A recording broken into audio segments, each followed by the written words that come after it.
오늘 말씀은 하나님이 함께 하시는 삶이라는 제목으로 함께 오늘 나누겠습니다.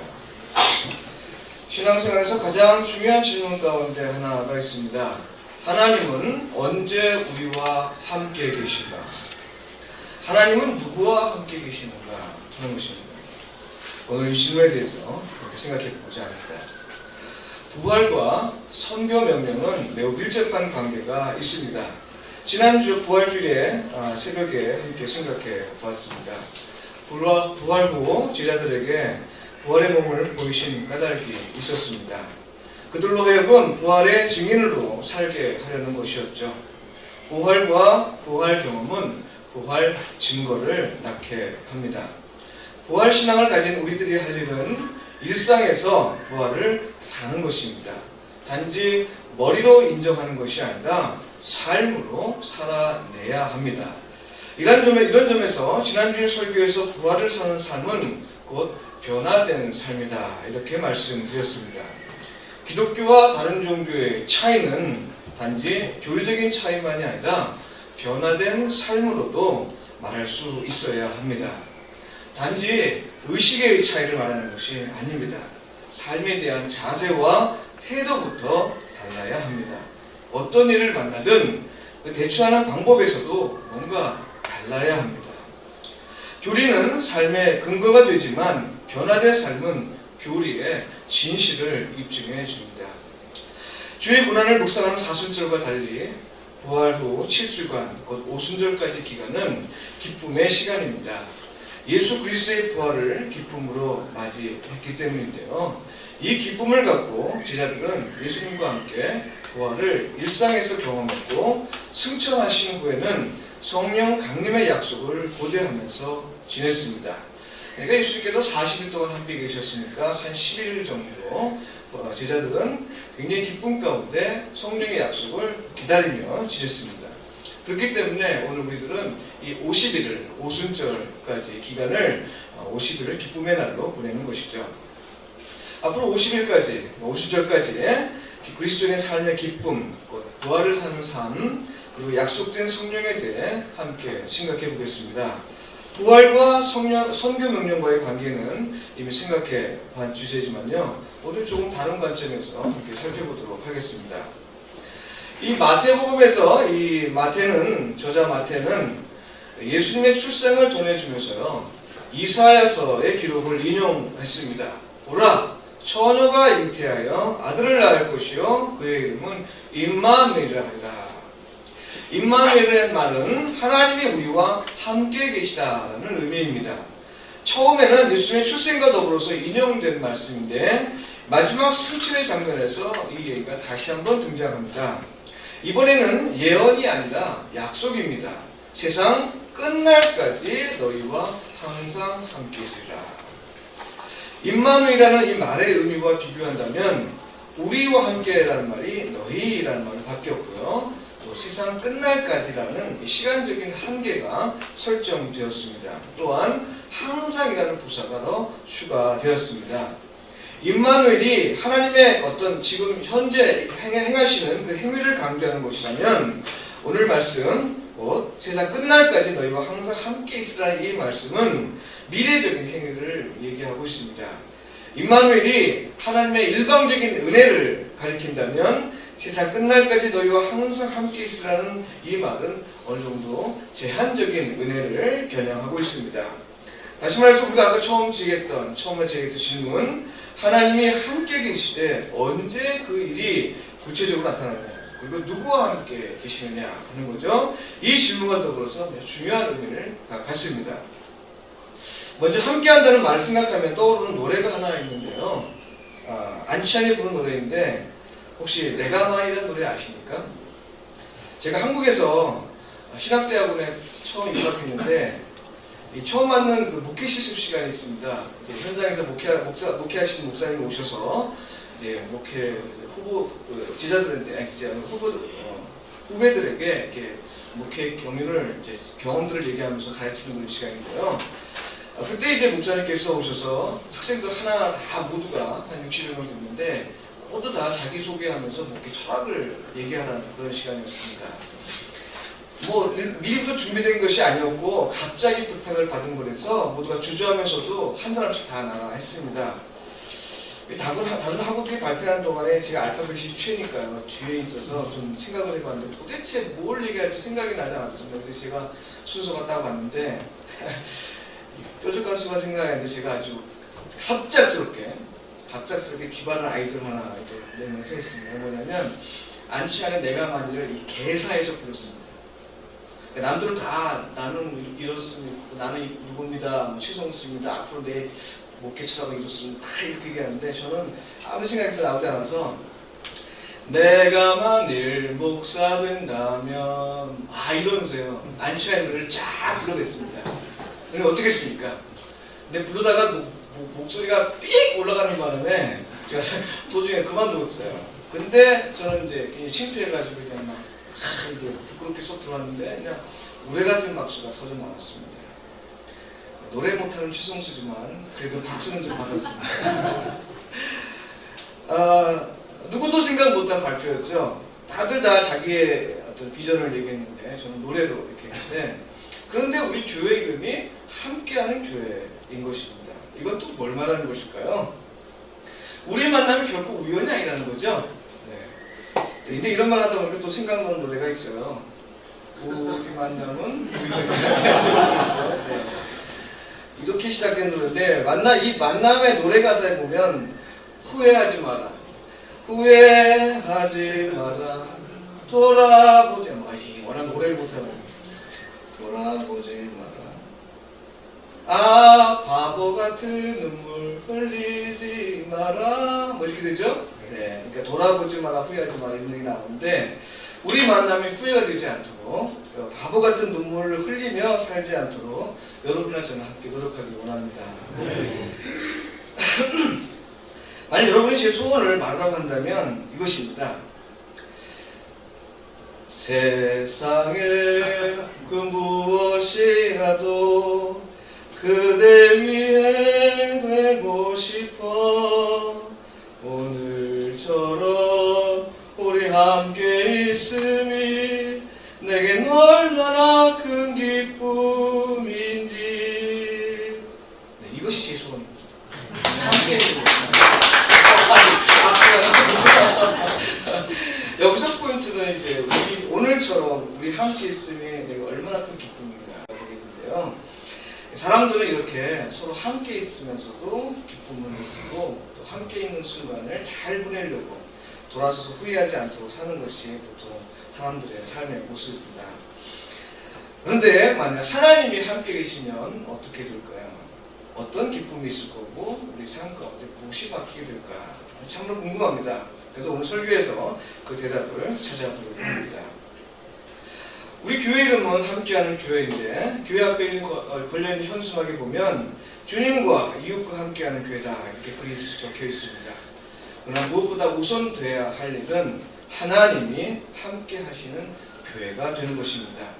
우리가 아무리 노력해서 주님과 함께하고 또 이웃과 함께하려고 해도 하나님이 함께 하시지 않으면 아무 의미가 없습니다.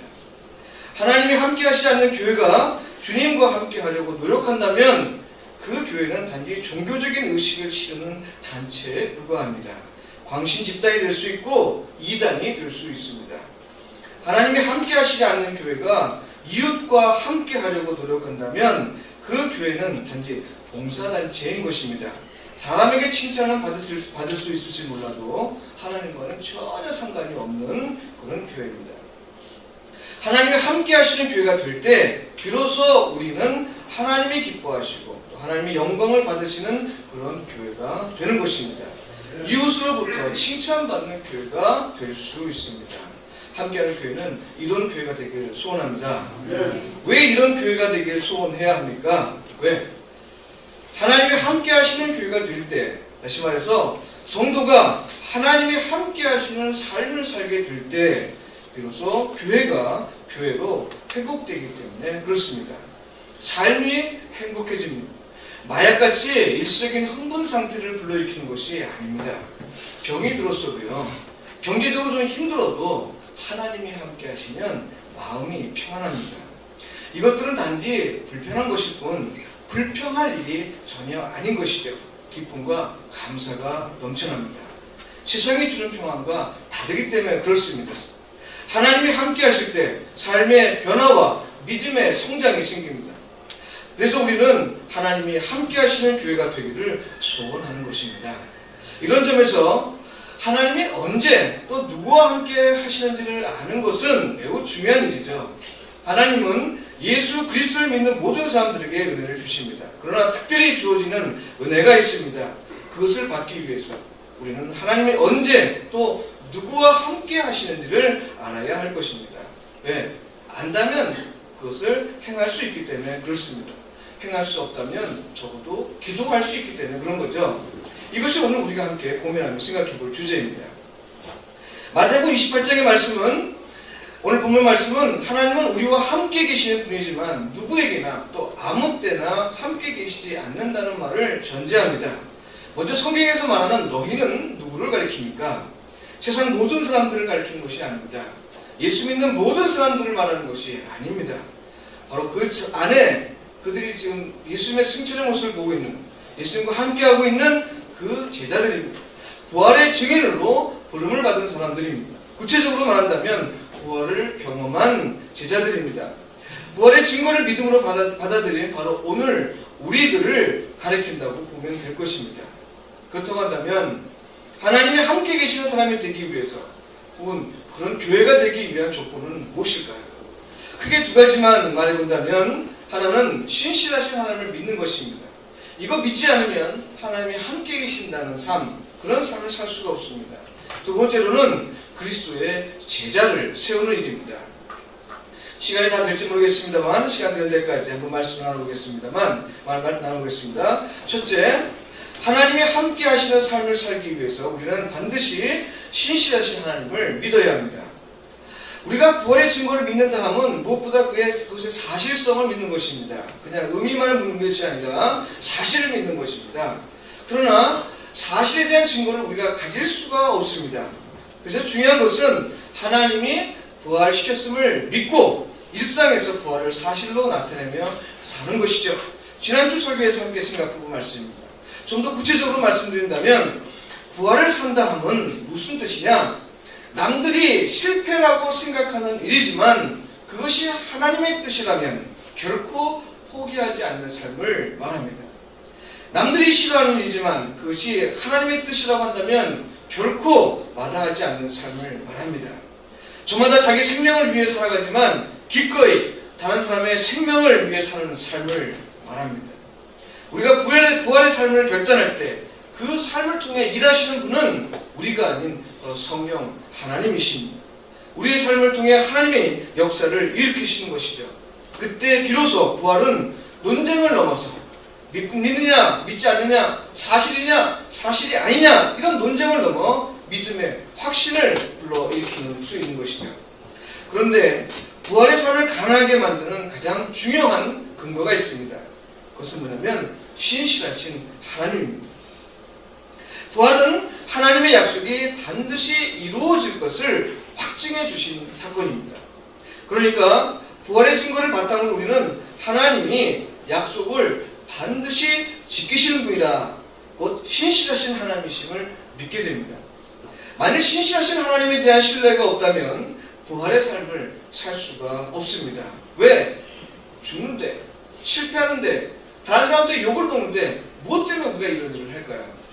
그 이후에 우리의 삶을 부활시켜 주시는, 우리의 생명의 주님이시는 그 하나님을 우리가 믿기 때문에 그런 거죠. 만약에 하나님의 신뢰가 없다면 이해가 안 될 때 그냥 주저앉게 됩니다. 우리에게 어려움이 오면 두려워하게 되고요. 안 된다고 생각하면 그저 포기하게 됩니다. 환란이 오면 도망치게 되는 것이죠. 이쯤에서 우리가 하나님을 신뢰한다는 말을 좀 더 자세히 알아볼 필요가 있을 것 같습니다. 사전을 살펴보면요. 사전을 보면 영어에 trust라는 표현이 있는데 신뢰한다는 표현이죠. 이 말을 영어에서 설명한 말에 따르면 believe, 믿는다, 이렇게 설명하고 있고요.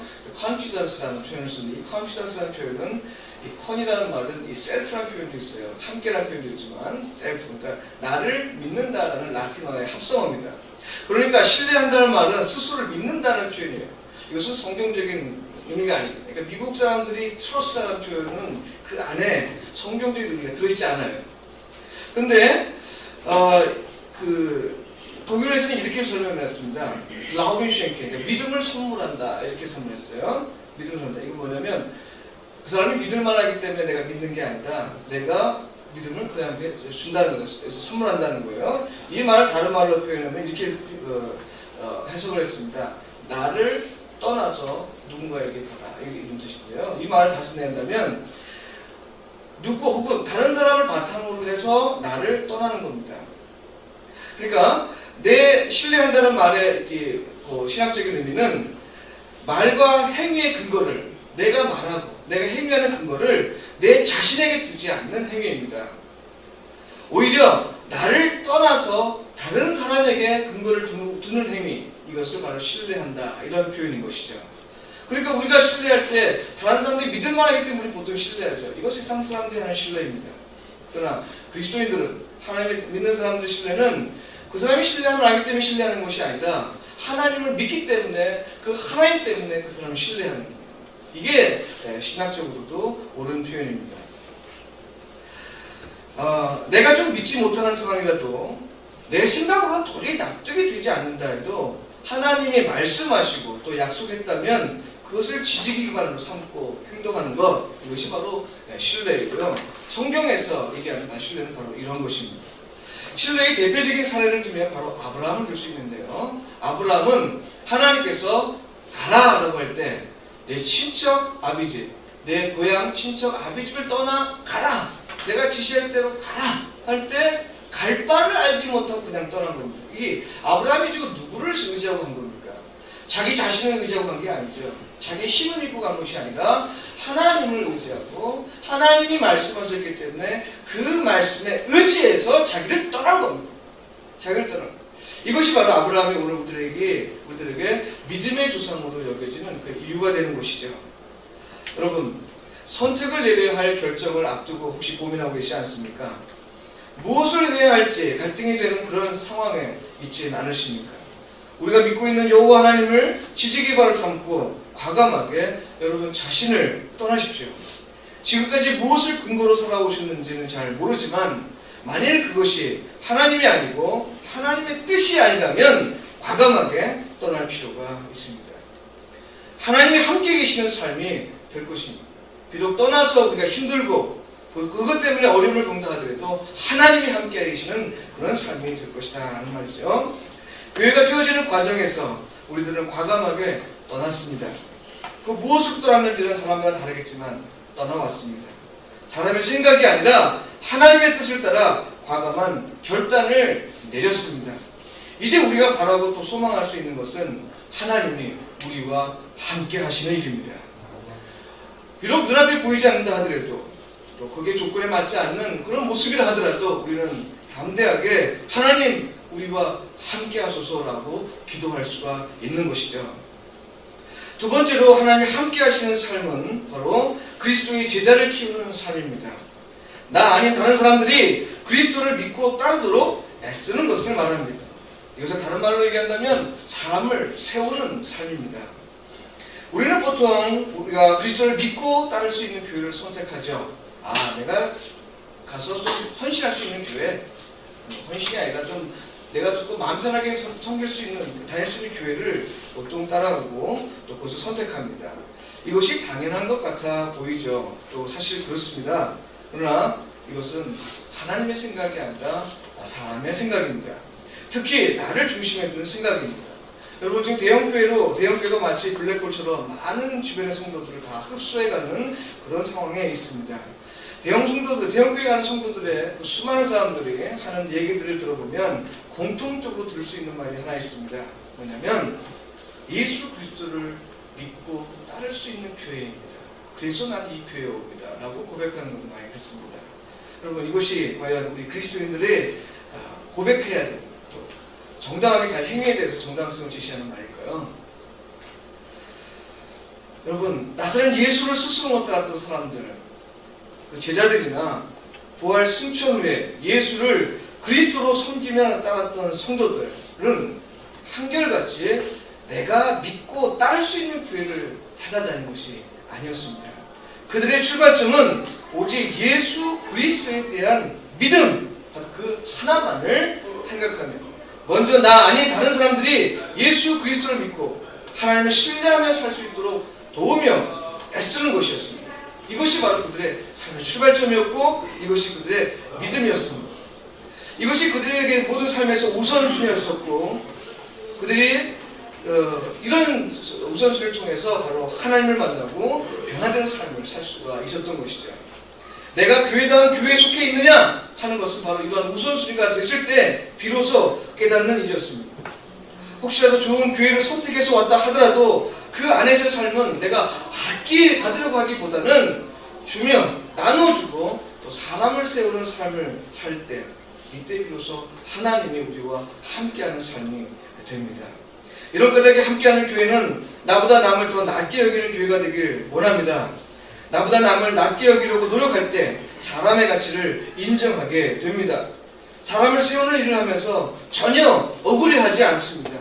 내가 다른 사람을 세우면 다른 사람도 나를 세워주고요. 그리고 결국 하나님이 나를 세워주시는 삶, 바로 이런 삶 속에서 우리 모두가 세워지는 그런 역사가 일어나는 것이죠. 사랑하는 성도 여러분, 함께하는 교회 성도는 누구든지 우선순위는 나의 삶이 아니라 우리의 삶이 되길 간절히 소원합니다.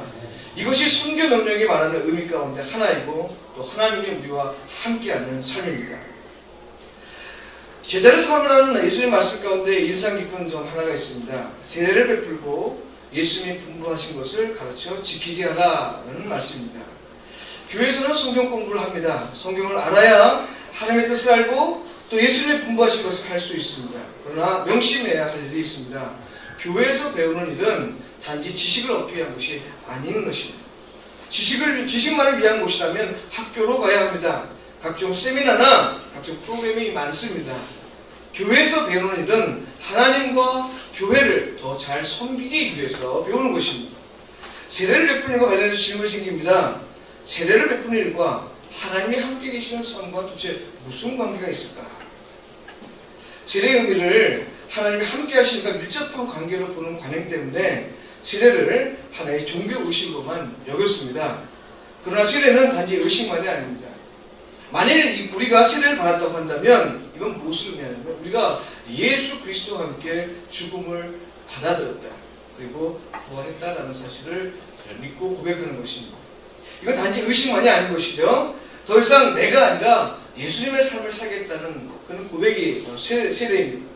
내 삶의 목적은 나를 위해 사는 것이 아니라 이웃을 위한 삶을 사는 것, 이것이 바로 세례의 목적인 것이죠. 그래서 예수님께서 가르쳐 지키는 제자를 삼으라고 하는 이 말 가운데서 세례를 베푸라 이런 얘기를 한 것입니다.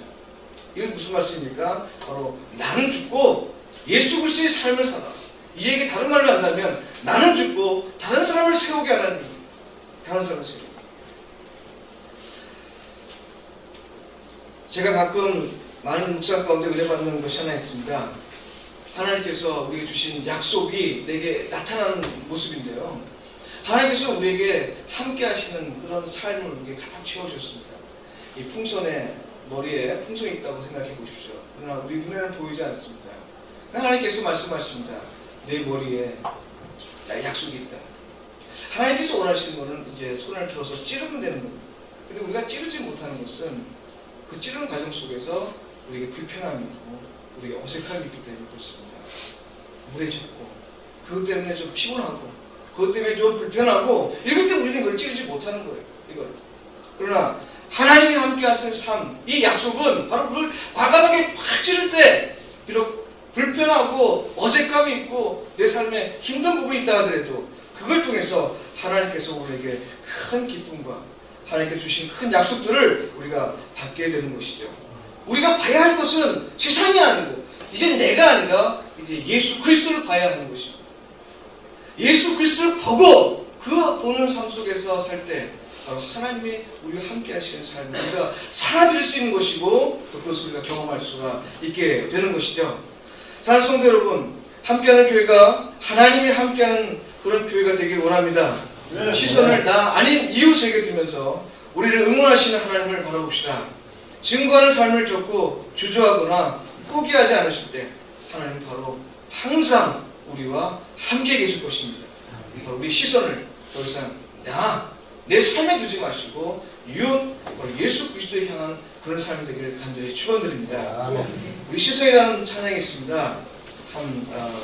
내게로부터 눈을 들어 주를 보기 시작할 때 주의 일을 보겠네. 내 작은 마음 돌이키사 하늘의 꿈 꾸게 하네. 주님을 볼 때 모든 시선을 주님께 드리고 살아계신 하나님을 느낄 때 내 삶은 주의 역사가 되고 하나님이 일하기 시작합니다. 참 놀라운 역사가 일어나기를 간절히 소원하는 마음으로 함께 찬양하겠습니다.